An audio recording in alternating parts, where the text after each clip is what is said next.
Hello, sports fans, and welcome to another edition of the American Rising podcast. This is Aman Kidwai, manager of the UConn blog.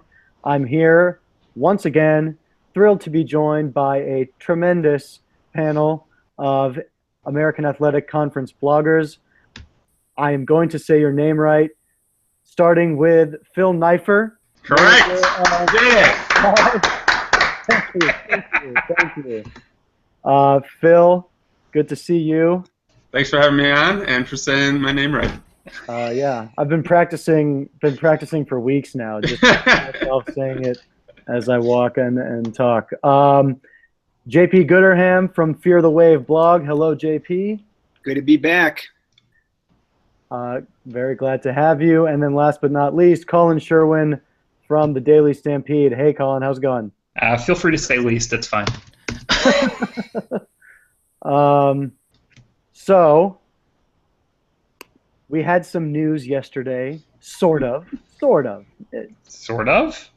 I mean, it wasn't surprising news, but we had some news.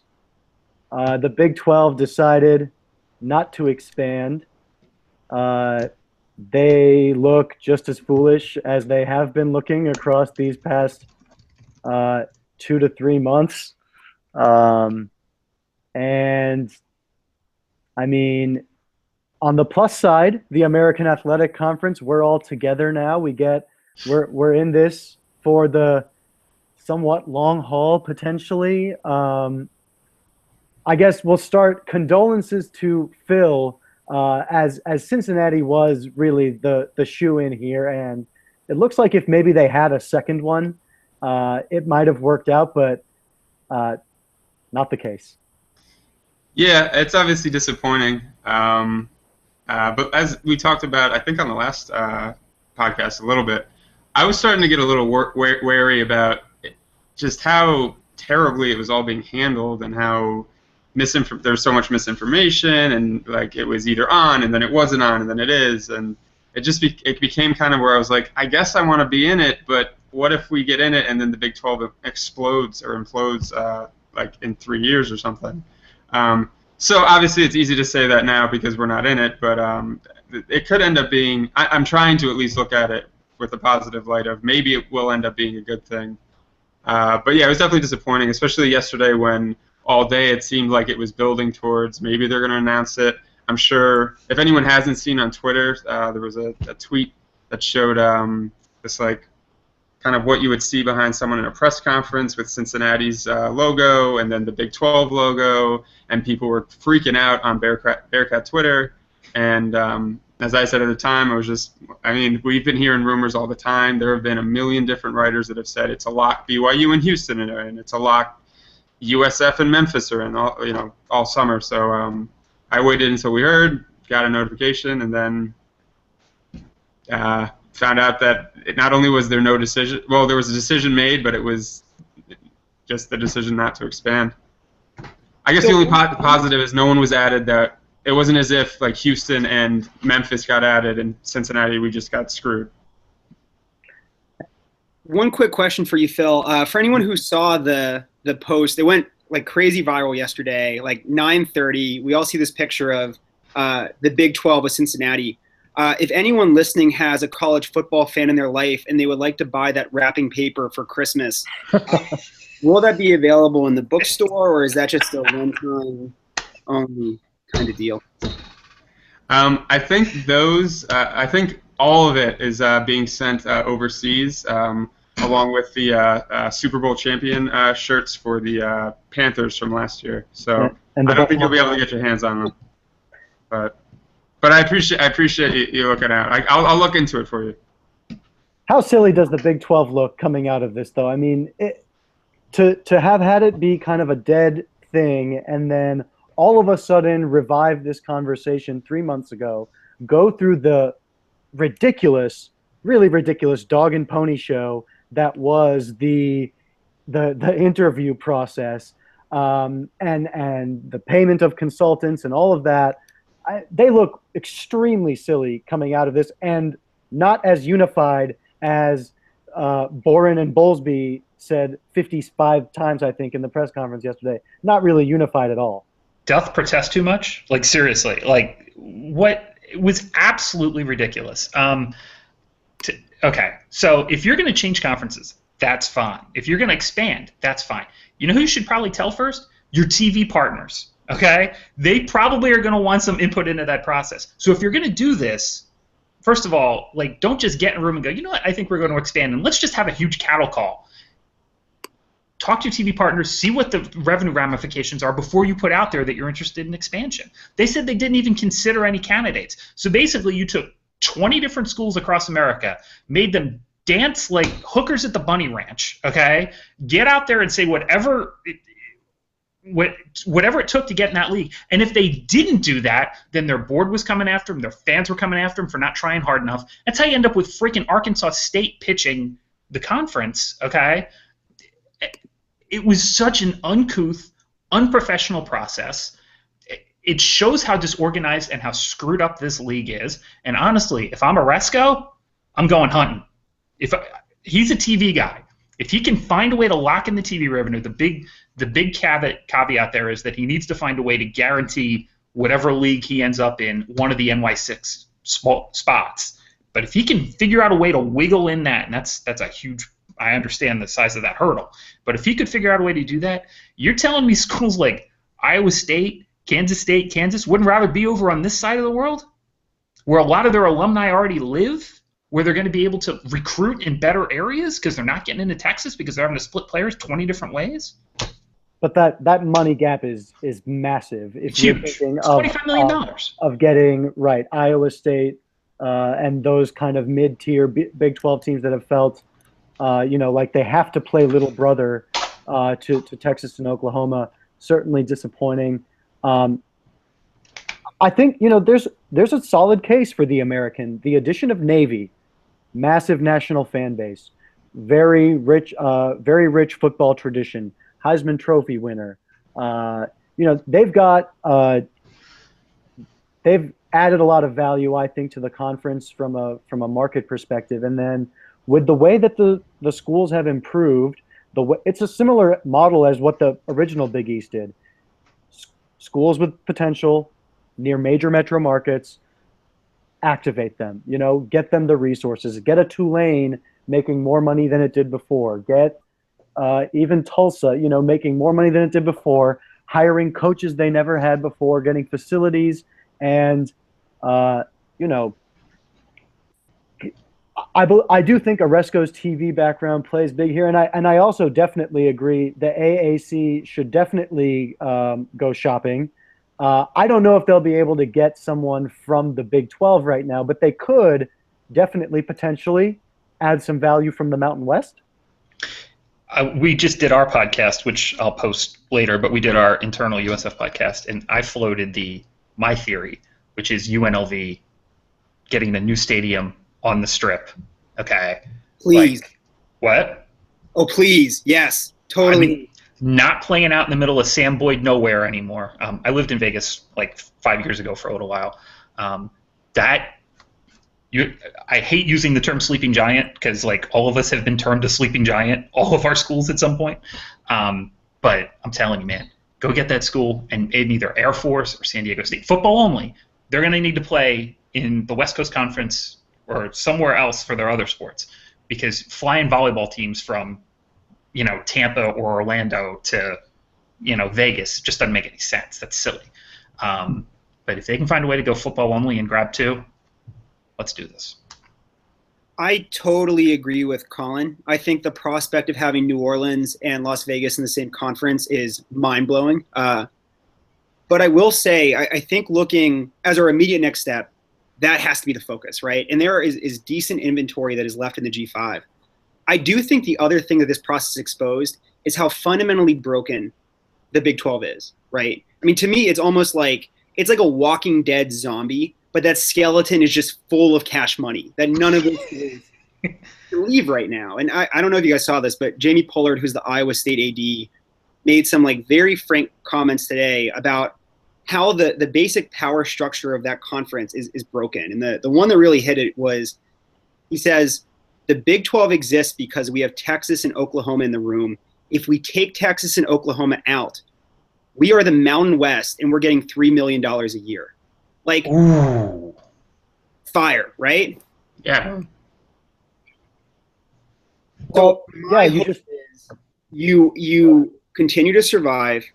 You build using the model that Colin has. You increase your TV deal to make it a little bit more relative, and then you strike. Because I don't see a scenario where the Big 12 continues existing past 2025. I don't know. What do you guys think? It seems really unlikely. It seems like Texas and Oklahoma are basically have declared that they're openly going to be out there looking for other options in the next whatever, 8 or 9 years in the balance of this agreement. I mean, for them to not extend the grant of rights, for them to not play ball with expansion when other schools clearly did. And then did you see that ESPN had that memo, bullet points from that memo that came out from the Big 12? I mean, say that we made a unified decision. Do not use certain terminology. Do not use disadvantaged. And so there was clearly some friction about this decision, but because Texas and Oklahoma are the leaders of that group, because they pay the bills, as Iowa State's athletic director so openly put it, which, at least you know where your bread is buttered, but at the same time,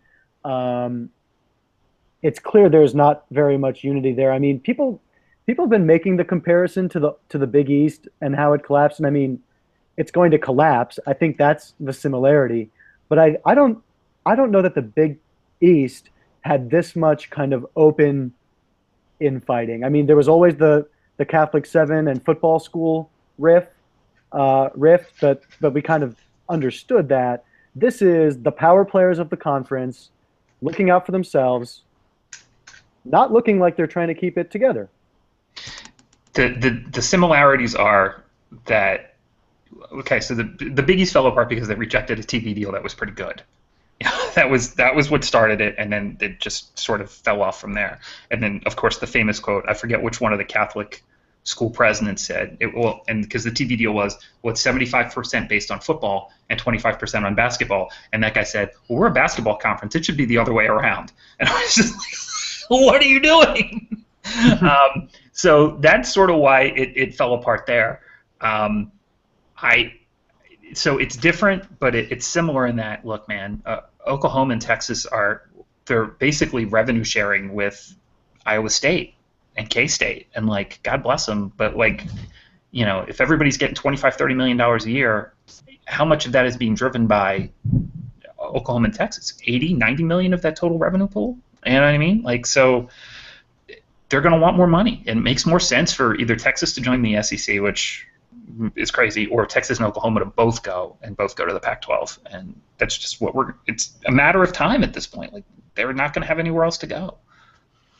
One last point, and we'll move on from the Big 12. But one last point is there any possibility that for the majority of this time that they were not seriously considering expansion? And I say this a couple of reasons. One, they probably just over the course of this time negotiated more money from their television partners as a result of this bonanza. And hello, they also had this massive scandal at Baylor that they really distracted from quite well. So curious to hear people's thoughts on whether or not they were even very serious about expansion. Phil, that's probably you, because that hit you the most. Yeah. Yeah, I mean, obviously Cincinnati had been publicly pushing for it for a while. It would be pretty embarrassing for UC, and also just insulting if this whole time they weren't considering it at all. But it's really tough to think that they were, with how everything's shaken out, with the fact that so many different schools threw their hat in the ring. And if the Big 12 was really serious, I really don't think as many schools would have been in consideration. I mean, no offense to the Arkansas States and I don't know, East Carolinas of the world, but like, were they really, like, was the Big 12 really going to say, you know who we need to add? ECU, and there's zero basketball and occasionally okay football? So I think it might have been. I mean, I have no evidence to back this up, but I think it might have been. There might have been some more ulterior motives than we all know or are privy to. The other thing I would follow up on that with, and I've been kind of peddling this theory for a while because I have not believed that Big 12 expansion was real for some time, mostly because in order to really expand, the main motivation is you could pull in a ton more money by creating a Big 12 network, which is when they talk about this psychological disadvantage, a big part of the difference between where they are and where the SEC is, right? But the thing is, like, until you handle the issue of Texas having the Longhorn Network, then all of that is off the table, right?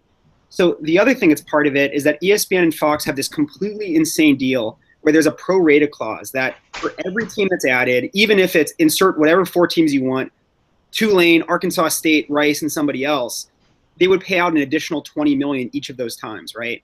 So in a very real sense, the Big 12 had every incentive to make it look like they were going to add teams that potentially were not appetizing to ESPN, especially with their issue retaining subscribers, and then either do it and pocket the money or more likely get basically a bribe or an extortion in order to, I mean, that's been my theory this time, but it doesn't feel serious. I don't know what you guys think.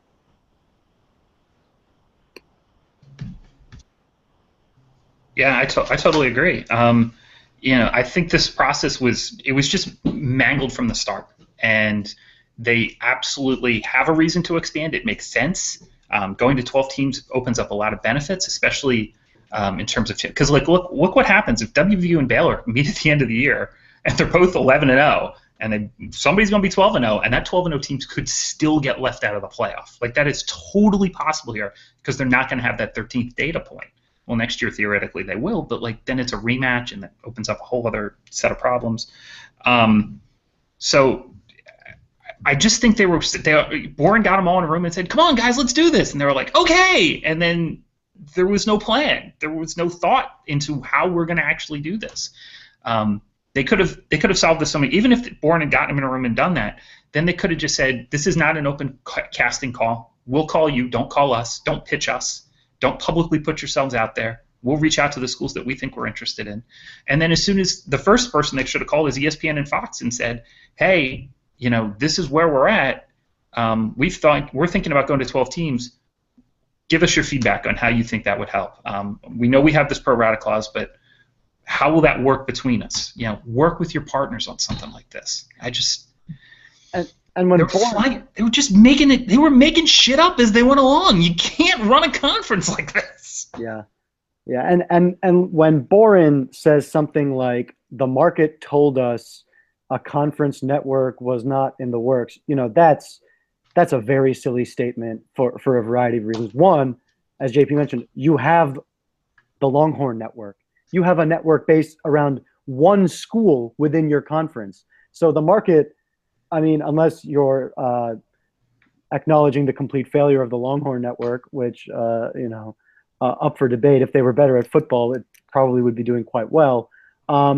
You have the Longhorn Network, and you could expand into more markets, and then the market forces could tell you that it would be prudent to start that conference television network, and that's how you bridge the gap between you and the ACC and the Big Ten and the SEC, who all have, and the Pac-12, who all have conference networks. So they're not putting the effort in to keep up, and that's,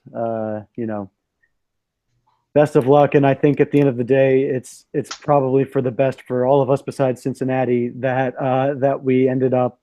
they ended up, going in the direction that they did. Now to move on to a much lighter and more fun topic to discuss. It's time to, I think, slut shame, for lack of a better term. It's time to really shame some of these schools who really put themselves out there. JP, I think you were working on something with the most shameless self-promotion, public self-promotion done by schools during this whole time? I've been pondering this question for some time. It's really tough because on the like the AAC is playing phenomenal football right now, right? USF is having its best run in over 10 years. Houston is playing its best football ever. Memphis, which historically has been a terrible program, is a really solid team. UConn, it's great to see you. But there's a lot of there's so much. There's Tulane. Shame. You know what's coming. There's nothing I can't stop myself. I'm sorry. I'll see. Like I said, November 26th, man. The world is watching. I had a point. The point was, I hate the fact that the AAC became this weird sideshow this year, because in so many ways, this is a really great formative year for the conference, which is executing on the vision that Oresco laid out. Now, with that being said, I want to point out my three favorite things that were either dumb or absurdly thirsty that were done in the course of this. Okay. And Colin, I hate to go here because I know you're on it, but this is just too good. My number three, USF, in an emerging strong academic institution, is presenting how it ranks extremely well on so many factors and names itself one of the top 25 research universities in America. Research is REASEARCH, and there's a great story behind how this happened if you want to know it. Hit me with it. Okay. So I'm sitting there. Joey Knight from the Tampa Bay Times and I are sitting after a media day, our Tuesday media day press conference at football. And Joey had FOIA'd the documents, and he said, "Hey, I'm firing this up there." And I was like, "Oh, okay, cool," because I hadn't FOIA'd. It's a long story. So anyway, Joey said, "I'm putting this out there in 5 minutes." So Joey takes a screenshot of what was presented to him, just saying, "And the rest of this is coming forward later today." But just this is the preview. I retweet Joey. That gets read by No Escalator. Instantly finds the mistake in the grammar right away, and then before USF could even correct it, it was all over the internet, and deservedly so, because you know what? This wasn't done by athletics, by the way. This was done by the central part of the university. They flat blew it, and to be quite honest, it wasn't the only mistake in there. Let's hear the rest of your list, JP. Okay, we're on to number two. And number two, this is very close to number one. But number two is East Carolina publicly tweeting from the East Carolina Twitter handle a infograph it's a map of America, and it's showing how close North Carolina appears to be to other Big 12 schools, primarily WVU, ignoring the fact that Greenville, which is somewhere between Charlotte and London, is actually not as close to Morgantown as like Hartford, Connecticut would be. Like, very bad argument. Still, high thirsty rating. I'm going to put that as my number two. Fair. And here's my number one, which I feel pretty good about. And this is just general stupidity, low level of thirstiness. But a huge break in what we thought was a real expansion process was when a number of groups raised concerns about BYU's honor code, which had implications for LGBT students. Now, coincidentally, as soon as this news breaks, Houston fires off a tweet about a library that they were opening for LGBT issues. Now, that in itself felt a little weird. It felt like they might be kind of milking this thing. We don't really know. But what precedes is an all-out war between the Houston Twitter handle and random people from the UConn fan base who were accusing them of being disingenuous. And Houston responded to every single one of them. And for that, you get my number one placement. That's my list. I think those are fair rankings. I do think there should be honorable mention for UCF and the video game school comment. Oh, that was a wonderful failure.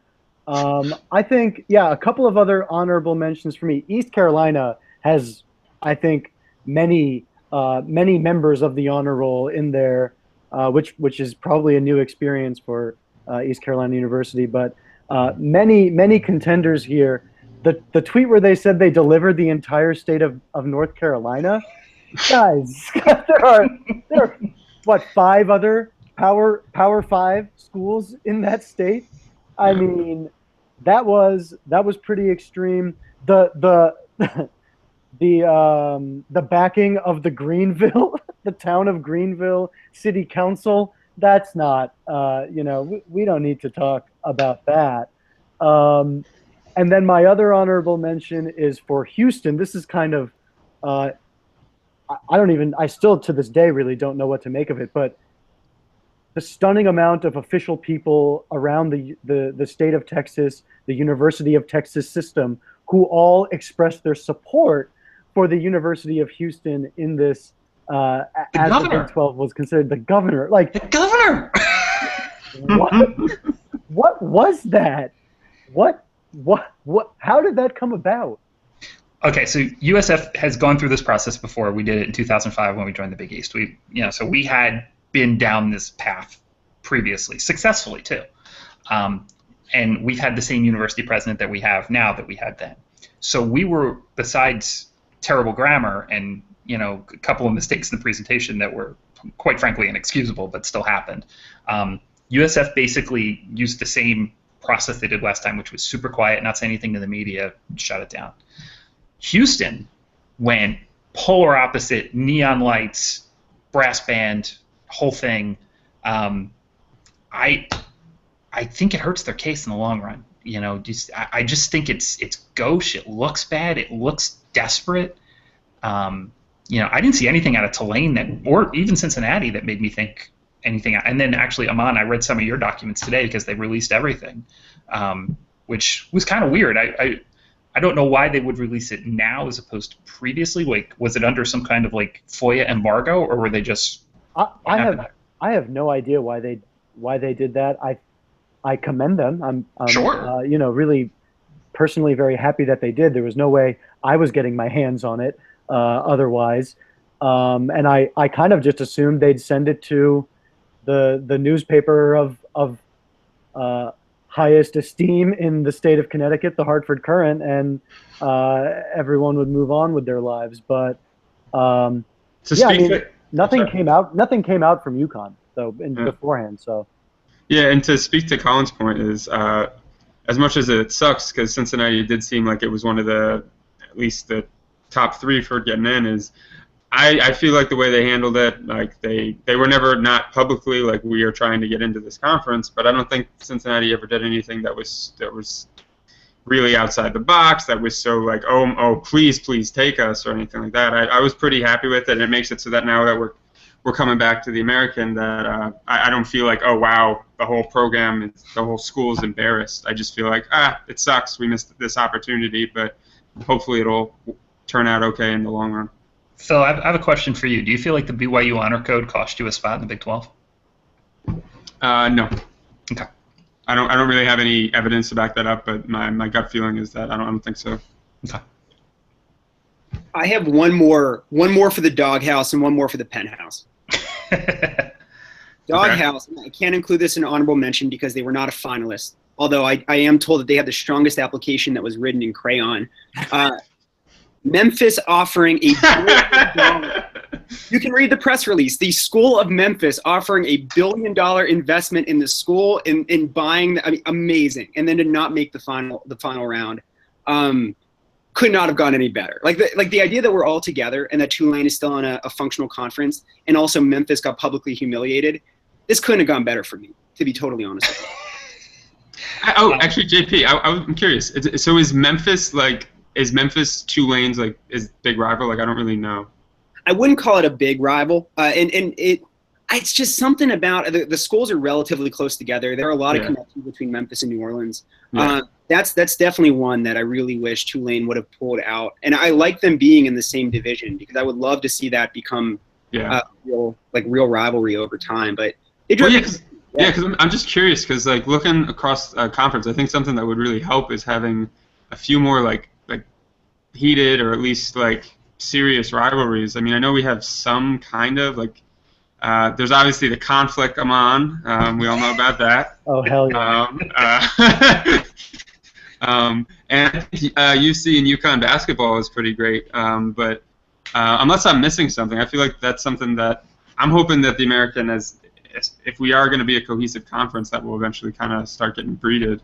Low key, USF UCF there's a lot of hate there. Like we Okay. really dislike each other. Like it's been that way basically it was that way before we even had a football program, but it's just sort of exacerbated. But yeah, these two schools, it's been fisticuffy a couple of times over the years. It gets pretty bad. That first game in 2004 or 2005 when we played them, Yeah. they came to our place, and it was basically we only played them because there was a state legislator who was threatening to pass legislation if we didn't. And so we played the game. We beat them bad, and our parking lot got trashed. It was a nightmare. In 2007 it was even worse. So like we've gone through that with them, and it's sort of at this point it's pretty good. If you like rivalries that have nothing good about them and it's all just pure hatred for the other team and fun to watch from the outside, yeah, it's great. It's definitely the one that has the most actual hate between the two schools. Yeah. I mean, UConn Cincinnati basketball has some juice, has a small amount of history before our time together in the American. I always thought Cincy and Memphis actually had a thing going. Yeah. From the old Conference USA days. Does that still live on?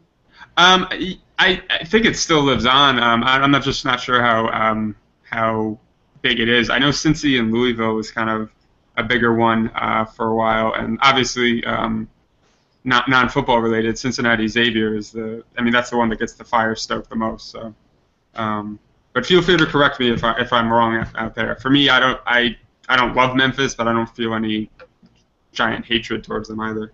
Gotcha. We've, in hoops, we've got some juice with SMU after they got pretty good. Football dysfunction. Come on, USF, UConn, throw out the record books. We're playing some football. Did you see? I don't know if you saw it. Diaco today refused to talk about the conflict. Just said, "I'm not talking about it anymore." Like he opened that can of worms. He's got to eat it. Like, I'm sorry, you got to eat it, Diaco. If you're gonna make a trophy, you got to eat it. That saddens me greatly to have heard him say that, and I agree with you 100%. You made up this rivalry 1.5 years ago. You can't just say that. You can't just say you're not going to talk about it. I also think in a conference that has a proud football programs like Tulane, I think it's just insulting that you guys are putting that forward. Yeah. We should show some more respect for our brethren in the middle of Oklahoma, the ones who, which is probably a decent segue to our discussion on how the 2016 football season is shaping up. Hold on. I was told we would not be discussing that at all. I was told that was off the table. Phil, it is interesting that since we last spoke, the University of Connecticut came out with a pretty authoritative win over the University of Cincinnati. I think we still moved down in the blogger poll after beating Cincinnati somehow. No, but now we're at 8 after losing to USF after covering against USF. We've managed to put ourselves back in the good graces of the AAC media blogging poll votership, and I think we're now at 8. So, by the way, who's winning that poll? Oh, the team that beat you by 2 scores, and the team that beat you by 2 scores, and the team that's beaten everybody by 2 scores. The team's going to beat Temple this weekend by 2 scores. We'll talk football all day. You guys can, fight. We're really good. We have flaws. You can run the ball on us. Like, it's a flaw.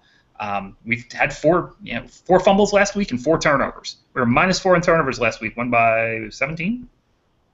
Amon, is that right? 17? Yeah. We're really good. And I think on talent we're absolutely deserving to be ranked. Like, it's kind of ridiculous that we aren't, but I get it because we haven't played a tough enough schedule. If we had shown up against FSU, obviously that changes everything. But we picked our worst week of the year to play our worst game of the year. But yeah, we're really good, and I don't see anybody getting in the way. Navy scares the crap out of me. I'm not gonna lie, but if we can get past Navy somehow, some way, they're at home, thank God. I think we run out. So did Houston get dinged for the close game against Tulsa? Is that what happened here? They were 1 yard away from losing, and it was a bad call. Hey, fair enough. Fair enough. I mean, I think Tulsa is decent, though, right? No. Yeah, they have to be. They were that close with Houston? I think Houston's just not nearly as good, and I think Greg Ward's really hurt. That's possible. He's hurt. So when you're saying win out, you're saying not just like get to the AAC title game and then deal with Houston. You're saying USF is number one and there's nobody. If we run out, we'll host now, obviously, because we would be the 8-0. Houston obviously scares the crap out of me. But I'm talking regular season run out. I'll be really interested to see how Houston is playing at the end of the year. Mm-hmm. But if we had to play them next week, I mean, I'd be excited. I'm not saying USF would win, but I'd say it'd be a hell of a football game, and I think we can absolutely compete on the same field. When the season started, I thought Houston was miles ahead of us, and now I think they're feet ahead of us. So I will also make so I think is the lone representative of the AAC West. The other thing to keep in mind is that Navy has the inside track right now in the AAC West, right? So the only team standing between them, basically, between where they are now and getting to the championship game, is Memphis, who they play this week. That is a team they absolutely housed last year. That is not great at stopping the run. Will Worth is now like very much taking over this quarterback job and is playing good football. Honestly, I think Houston's a very good team. I think the injury to Greg Ward is a factor, and I think the offense doesn't have enough this year to make up for that like they did in some games last year. But that being said, I think if Navy does their job, I think Navy has a good shot to win the West as it stands right now.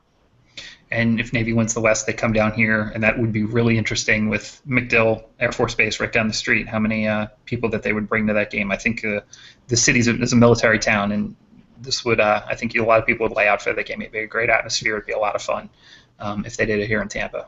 So we'll see. So we got a big game coming up this weekend, it sounds like. Then Navy-Memphis is going to potentially tell us a lot about how the AAC West race is going to shape up. Might even overshadow the conflict rivalry game going down in East Hartford, Connecticut. Potentially. But I think it would be tremendous for the American Athletic Conference to have that. And I love Navy, but to have that Houston USF game and have something go 77-75 and just entertain the crap out of the country, I think that's something that's probably in the Americans' best interest. It was probably in the Americans' best interest for Houston not to lose to Navy. But short of that, I think having an amazing game between USF and Houston would be a really great beacon for the conference. And look, these negotiations, the current TV deal, and we have to talk about this, right? This is it for us, right? Is how much we can raise the money on this TV deal. That expires after the 2020 season. So, I mean, not enough of a business expert to know when those preliminary conversations are happening, but when you look at the trajectory of the league and you see what it has been able to do, there's a strong possibility for the AAC to be in a very powerful position 1-2 years down the road as these negotiations are starting up, I feel. What are we getting right now per school? 2 and change, and if you're the three of us that are not Tulane, we're still making something like 7 and change from the Big East. Catholic 7, fake Big East buyout money. And when does that cut off? Next season, is it? That cuts off end of the 2018 season. That's when that money is no longer. So it's there is this short period where those schools, all of us basically, who have been subsidizing the athletic program, we're faced with something after 2018 about raising the subsidy, finding new revenue streams, freeing up Tier 3 rights, getting Amazon, Twitter, whoever, Snapchat into the picture. Something has to happen by then for those of us who have been maintaining Power 5 stature if not in name, for the past few years. Yeah, that's going to be a serious issue because what is it? It's 5 or 6 million, right, Amon? It's 6 million. Six, Yeah. 7, yeah, who knows? Yeah, that's like 15% of USF's budget. So like that's a serious kick in the butt. TV when the TV deal comes up, live rights programming, I think for us it should certainly increase. We've put a competitive product on the field. I think the schools are all bought in. They've committed. Those who are here, for the most part, have committed to making athletics as much of a positive experience as they can. Can you get that number up to 10? Can they get $120 million a year for rights for this league?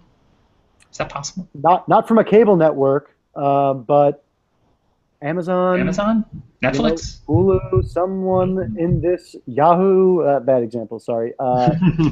Twitter, someone. Google. Shout out Google. Thank you for broadcasting us on YouTube. right. If someone in the tech world wanted to make their play into college sports, the American Athletic Conference would be a promising property to do so with. You're not going to get your mainstream guys who are married to cable, the Big Ten, the SEC. Those guys are all very much in bed with cable networks. We are freed from that. That is who we could potentially get a competitive deal with. Be great for you. Be great for people. I don't know if you guys have cable outlets that allow CBS Sports Network to stream online, but down here, both of the major cable providers do not have the ability to stream CBS Sportsnet games. So no one does. Yeah, our fans are furious because they can't even watch the game online. That's a problem. So, how critical do you guys think it is? So I'm totally on board, right? And because Tulane is now in the $2 million range. The prospect of going to 10 million is incredible, right? To get there, though, how critical do you? So we're talking about the inventory the league has right now is increasing in value, which is good. You have to have that happen. How important do you think it is to have a round of expansion for the AAC, and especially with targeting potentially West Coast teams that both expand viewership and also put you into new time zones? How does that play into that story in your mind? I think it depends on the team, right? I mean, if you get UNLV, you get an entire market. It's like the 30th biggest market, I think, and there's no other game in town. Nobody's watching UNR there, so that's good. San Diego State, probably a little bit different. San Diego's notorious for they can't keep a professional team. They couldn't keep the NBA because there wasn't enough corporate money in the area. So that's probably a little different. But if you could bring that's why I think UNLV is such an attractive option. It's just because you get the entire city, everybody, all bought in, and they're all, if that team's good, they support them, especially for basketball. So I think it's a great idea. It's if you have more markets, you add a greater audience, you get into more, you're reaching more households. Absolutely. I think there's even potential, just given the cities that we have covered, the metro markets. You could even make, let's say you're adding 2 or even 4. You could even make a bet on a school like a Boise State or a Marshall that has a dedicated fan base, that has done well at football. That will be an investment in your product overall. So I think it would be hard for me to believe that they can't find 2 more good candidates. I think it would be really interesting to add Air Force potentially in a similar capacity as Navy, or as we've discussed, football only. Colorado State, because of Denver, certainly has some interesting potential. I think you have to look at it because it's one of the ways to make more money on that deal, and that deal is what's going to determine now, in light of the Big 12 deciding not to expand. That's going to determine your ability to compete financially with those big boys. And I think that NYC E6 bowl access, they got it. I don't know how that works. I don't know how you figure out a way to go, hey, Mountain West, sorry guys, but or the MAC, but having a guaranteed spot, or as opposed to because this year USF could win out and row the boat, runs 13-0 out of the MAC, and they might get that spot, or even Boise, if they run out, is going to have a good shot at it too. So there's a difference between and then being guaranteed. Guaranteeing that slot, even if the other, Big 10 distributions are like 50 million. Was it Big 12 distributions are like between 25 and 30, depending on the year of the contract. Like even if your distribution is guaranteed at like 10, 15, but you have access to that bowl game, I just think that opens up so much more of what you're able to do in the long run. That guarantee that you're going to be playing for something that means something at the end of the year. Well, and to take that one step further, I mean, in a beautiful and perfect world, we could expand that playoff and then get a automatic start. You can have 6 automatic bids for that, and or maybe 5 after the Big 12 dies, but 6 automatic bids for that, and and two at-large bids, and you've got an 8-team playoff that now there's meaning for 80 plus teams in the FBS. So good potential there. Want to throw one more question out to the crowd. I think it's another kind of key component to everyone's pursuit here is, do you think there is going to be more Power 5 expansion, whether it's the Big 12, whether it's ACC, Big 10? Thoughts on if there's any more expansion coming from those guys? Yes, but it won't be the Big 12. I think that the future, and I think people are going to be, especially based on the ACC's deal and the PAC's deal, the next emphasis is going to be mega conferences. And this is hugely significant in my mind. So I'm going to put my tinfoil hat on for a second. I would be deeply concerned about the future of college football in 30 to 40 to 50 years if you're a Sun Belt team or a Conference USA team. Because the gap, the revenue gap, we're already seeing it right now in the AAC, but the Conference USA deal is worth something like, I think it's under $1 million payout per school right now in terms of their TV revenue. Their third tier rights are being broadcast on BN Network in between Tour de France recaps and I think Olympic squash. And that's not made up. That is the reality right now. And what's going to happen is, my expectation at least, is that you're going to see a continued condensation of those leagues. That being said, I think that and I said that this is like kind of a Resco's like Omar Little, if you come at the king, best not missed moment, is that at some point, Oklahoma and Texas are gone. They will not be part of, and that's what that Iowa State comment shows, right? They know that Oklahoma and Texas do not give a damn about the interest of anyone else in that conference. And they're going to have a great life raft to go on. But the Iowa States and TCUs of the world are going to be left hanging. They're not a fit for the SEC. They're not a fit for the PAC. And that's why I think the AAC is in such an important crossroads right now, where you have a chance. You have a chance to get back to the promised land, right? That's my take. Is there any chance that like the Big 12 boots Ames or the SEC boots Starkville? That they just go, you guys are just, I mean, you're bringing nothing to the table here. You're not bringing revenue. You're not holding up your end.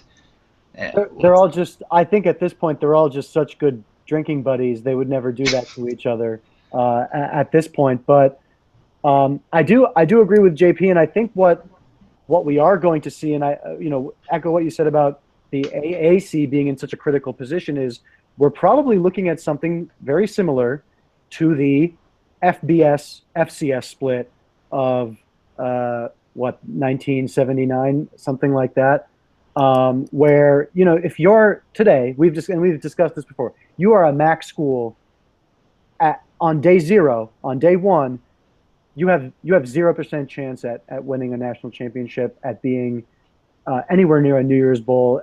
You are fodder in this league, realistically, and that's the case today. And that's only going to get worse. I think Conference USA, I think that deal was a pay cut for them from their previous one, which is kind of stunning. So I think we will see something very similar to the FBS FCS split.